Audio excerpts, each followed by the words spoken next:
Friends అందరూ ఎలా ఉన్నారండి? మీ ముందుకు వచ్చైతే చాలా రోజులైంది. ఇక ఈ వీడియోలో అయితే మా శ్రీనివాసంలో శ్రీనివాస కళ్యాణం జరిపించాము. దాని గురించి అయితే చిన్న వీడియోతో మీ ముందుకు వచ్చాను. ఫ్రెండ్స్, కళ్యాణం అంటే ముందు రోజు ఎంతో హడావుడి ఉంటుంది కదా. ఇక ముందే డెకరేషన్ అవి చేయించుకున్నాము. కళ్యాణానికి సంబంధించిన విగ్రహాలు కూడా అయ్యగారు ముందు రోజే తీసుకొచ్చి ఇంట్లో పెట్టారు. పొద్దున్నే లేవగానే పులిహార పరమన్నం అయితే చేశాము. ఇక లడ్డు ప్రసాదం అయితే బయట ఆర్డర్ ఇచ్చామండి. ఫ్రెండ్స్, ఈ కళ్యాణం జరిపించిన రోజే మా పెళ్లి రోజండి. అంతేకాకుండా ఈరోజు మా 25th యానివర్సరీ. మా వారు అన్నారు రెస్టారెంట్లో బంధువులని ఫ్రెండ్స్ని పిలిచి పార్టీ లాగా ఇద్దామని. నాకు అసలు మనసు ఒప్పలేదండి. పార్టీస్ అనేది ఎప్పుడు రెగ్యులర్గా మనం చేసుకునేదే కదా. స్వామి కళ్యాణం మన పెళ్లి రోజు ఇలా ఇంట్లో జరిపించుకుంటే చాలా బాగుంటుంది అనేసి అన్నాను. ఇంకా మా వారు కూడా ఈ కళ్యాణం బాగా జరిపించారు. బంధువులంతా వచ్చారు. వాళ్ళు కూడా పూజకి అంతా కూడా హెల్ప్ చేస్తున్నారు. ఫ్రెండ్స్, ఈ కళ్యాణంలో ముఖ్యంగా నేను కళ్యాణపు గాజులు అనేది పెట్టానండి. పూజ అయిపోయిన తర్వాత ఈ గాజులని వచ్చిన ముత్తైదువుల అందరికీ కూడా నేను వాయనంగా ఇచ్చాను. ఇదైతే వెనకటి నుంచే వస్తుంది కదా. పెళ్ళిళ్ళలో వచ్చిన ప్రతి ముత్తైదుకి కూడా గాజులు అనేది వేస్తారండి. అలా వేయడం వల్ల ఆ పెళ్ళి అయిన వాళ్ళకి నిండు ముత్తైదుతనం వస్తుందనేది ఒక ఆనవాయితీగా వస్తుంది.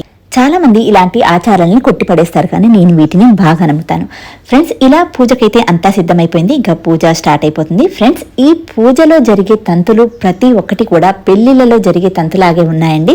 ముందుగా తలంబ్రాలని కల్పించడంతో ఇది స్టార్ట్ అయిపోతుందండి. ముందుగా తలంబ్రాలు కలిపిన తర్వాత ఇంకా ఏ తంతులు అనేవి ఉంటాయో పెళ్లిళ్ళలో అదే విధంగా అయితే ఈ అయ్యగారు ఇక్కడ చేపించారండి. ఫ్రెండ్స్, ఈ అయ్యగారు ఖమ్మంలోనండి ఉండేది. ఈయన పేరు భరద్వాజ అయ్యగారు. పూజ మాత్రం చాలా చాలా బాగా చేశారండి. కళ్యాణం వచ్చి చూసిన వాళ్ళందరూ కూడా చాలా బాగా జరిగిందనేసి అయితే అన్నారండి. ఎంత హ్యాపీగా అనిపించింది మాకైతే.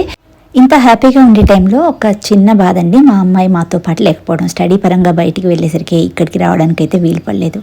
ముఖ్యంగా ఇలా ఈ కళ్యాణం అనేది జరిపించుకోవడానికి కారణం అయితే ఉందండి. ఫ్రెండ్స్, నా పెళ్ళి 17వ ఏట జరిగిందండి. మా నాన్నగారికి హెల్త్ బాగాలేక చాలా చిన్న ఏజ్లోనే మా పెళ్లి జరిగిందండి. అప్పుడైతే అంత ఏమీ కూడా గుర్తులేదు. ఇంకా ఇది ఎప్పటికీ కూడా గుర్తుండిపోవాలి 25th యానివర్సరీ అనేది ఒక కోరికండి. దానికోసమని మేము ఇంకా ఈ విధంగా ఈ కళ్యాణం అనేది జరిపించుకున్నాము.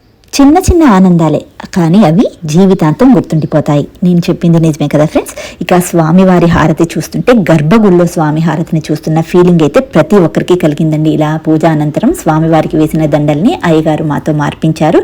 ఇంకా మా వదిన వాళ్ళండి, వీళ్ళు కూడా ఇలా దండలు మార్పించారు. సో ఈ విధంగా స్వామివారి కళ్యాణం మా పెళ్లి రోజున జరగడం మా అదృష్టంగా మేము భావిస్తున్నాం. ఫ్రెండ్స్, ఈ వీడియోని మీకు నచ్చినట్టయితే కామెంట్లో తెలియచేయండి. బాయ్ ఫ్రెండ్స్, మళ్ళీ వేరొక వీడియో